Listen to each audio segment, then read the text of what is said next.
Queridos amigos e amigas, eu tomei a iniciativa de dirigir-me a vocês novamente diante do momento que nós estamos vivendo de grande gravidade. Em muitas reflexões feitas por pessoas de várias tendências, com argumentos razoáveis, eu me senti impelido a refletir sobre uma palavra fundamental: unidade. Na paisagem mundial, a respeito da pandemia, todos nós constatamos que os melhores resultados foram obtidos em nações em que o povo e as instituições se uniram, estabeleceram um diálogo suprapartidário em função do valor da vida humana. As situações mais difíceis e complexas têm acontecido aonde prevalece o conflito, a discórdia, a disputa, a prepotência, a divisão. O coronavírus é extremamente perigoso, tem ceifado muitas vidas, mas me veio em mente a reflexão sobre o vírus da desunião.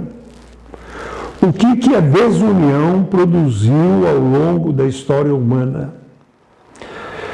Todos nós sabemos que a perspectiva de que somos todos iguais e ao mesmo tempo diferentes é inegável. Somos seres humanos, somos irmãos entre nós, somos antes de tudo unidos, e dessa unidade brota uma grande diversidade, uma grande diferença, que é a beleza da própria unidade. E, no entanto, por essa distração do conhecimento, da experiência e até do bom senso, nós estamos verificando como a desunião agrava profundamente os desafios postos para a humanidade nesse momento e também para o nosso Brasil. Em cada tempo da história da humanidade, seja do ponto de vista religioso, seja do ponto de vista da própria história como ciência, em momentos atrozes, difíceis, de graves crises, houve a manifestação do próprio Pai do céu, sugerindo, através de carismas, palavras determinantes extraídas do Evangelho para acudir o seu povo, acudir o seu projeto. Por exemplo, nos tempos de São Francisco, a palavra pobreza teve um significado para aquela época e para todos os tempos. Bem-aventurados os pobres, porque a igreja opulenta e distanciada das suas origens estava implodindo em devassidão, em perda da sua identidade. O carisma de Francisco chega naquela hora para refundar desde as suas bases, não só a vida da igreja, mas da própria civilização, da cultura, da arte. E assim, sucessivamente, ao longo dos tempos, em cada necessidade histórica, o Criador, Deus Pai, intervém. Penso que nessa hora nós estamos vivendo, a nível mundial, um vírus tremendamente perigoso e mortal. O vírus do ódio, o vírus da divisão, o vírus do conflito entre as classes. Em outros tempos em que eu tive uma participação política mais direta, eu sempre questionei companheiros e companheiras de que a metodologia do conflito, de luta de classes, acabaria incendiando a humanidade numa espiral de violência tremenda. E a história está confirmando isso. Grupos de tendências opostas assimilaram a violência como linguagem para defender os seus princípios, semeando rancor, desencontro, violência em todas as suas modalidades.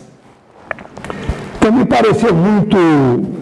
me senti muito responsabilizado em me dirigir aos amigos com quem nós construímos um projeto fundado nessa sugestão do próprio Pai, que todos sejam um, como eu e o Pai somos um. É o projeto de Deus sobre a humanidade. E nessa hora nós vemos pessoas que condividiam os mesmos ideais, sectarizados, divididos. A dimensão profunda do sonho de Jesus está sendo esfarelado por tendências ideológicas, provavelmente justificadas por histórias pessoais, mas que jamais poderiam cancelar do coração de quem foi tocado por essa profunda convicção e fez a experiência dos benefícios da unidade, não poderia de maneira alguma separar-se das pessoas amigas, das pessoas próximas. E a radicalidade do Evangelho fala até do amor aos inimigos. Nesta hora, o que é que nós estamos assistindo? As pessoas usando o nome de Jesus para justificar a violência, usando o nome de Jesus para defender dimensões fundamentalistas, fanáticas.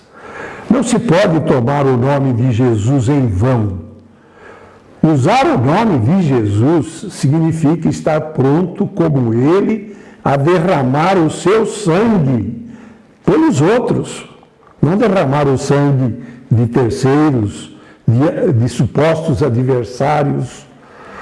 Portanto, tanto pessoas de índole religiosa, evangélica, católica, eu venho de uma experiência ecumênica, procurar aquilo que une, aquilo que nos faz, de uma maneira ou de outra, corresponder ao desejo de Jesus.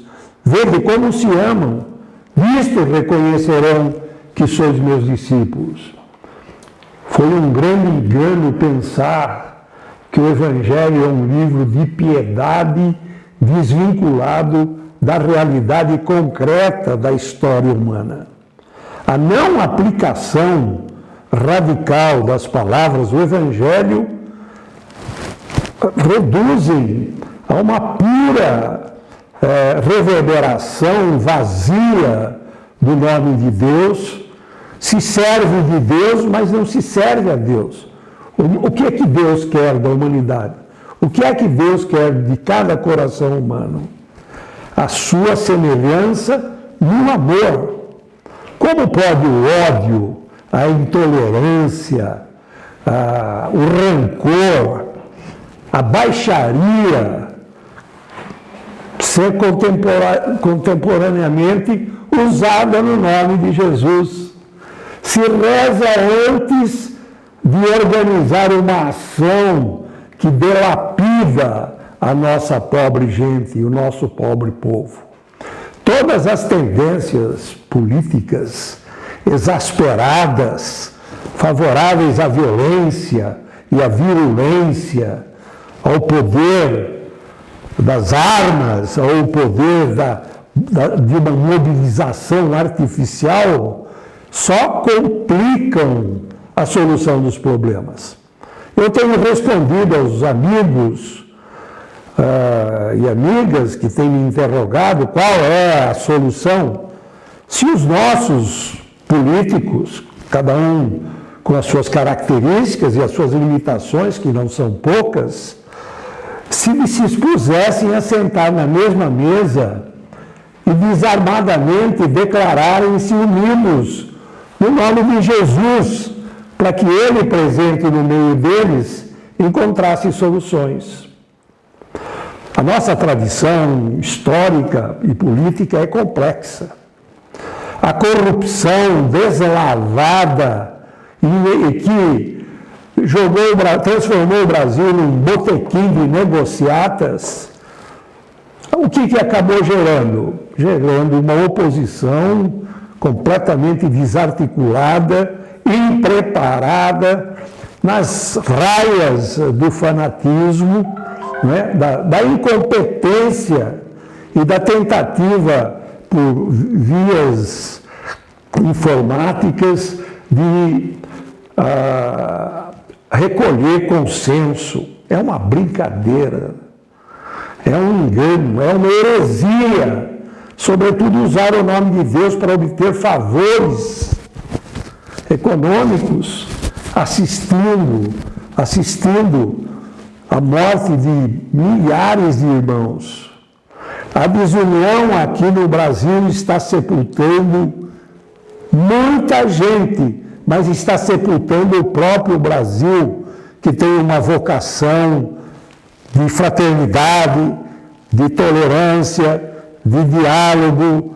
É uma nação multiétnica, ecumênica, reconhecidamente acolhedora de povos de diferentes extrações, e nós teríamos tudo para transformar esse vale de lágrimas num jardim onde os bens da terra seriam destinados a todos os homens. As expressões usadas pelos dirigentes políticos causaram profunda indignação. Quem não for fiel nas pequenas coisas não vai ser nas grandes coisas. Quem não respeita o ser humano um por um, feito à imagem e semelhança de Deus, falando maldosamente uns dos outros, não vai gerir os negócios públicos. Assim como o político que não é fiel à sua esposa e aos seus filhos, vai ser fiel ao bem comum. Nós temos que ser claros. Há muita divagação, muito discurso, muita notícia, muita dialética, mas os pontos centrais de uma refundação da política, de uma refundação de uma visão de mundo sobre o Brasil, passa por essa pequena palavra: não tomar o nome de Deus em vão, porque esse Deus em Cristo pediu ao Pai que nós fôssemos uma só coisa.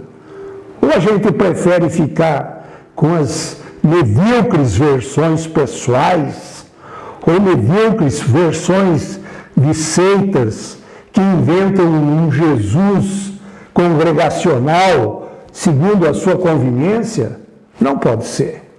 Meus caros amigos, eu não quero com isso atingir nenhuma pessoa, não estou pensando em ninguém quando estou falando isso. Estou simplesmente fazendo uma reflexão movido pela minha consciência, porque nós somos um povo bom. Talvez certamente deveríamos ter escapado do hiperconsumismo populista que anestesiou a capacidade de mobilização consciente e pacífica do nosso povo para fazer valer os seus direitos, as suas propostas, para ter força de transformação das instituições.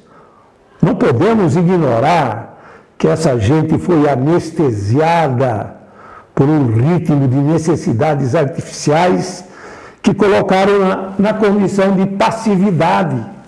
Hoje, pão e circo tomou outras modalidades mais sofisticadas. Carnaval, futebol, tudo transformado em mercadoria, em forma de entretenimento vazio nos diversos canais de televisão, que tendo um alto valor técnico, são de uma pobreza de conteúdos impressionante.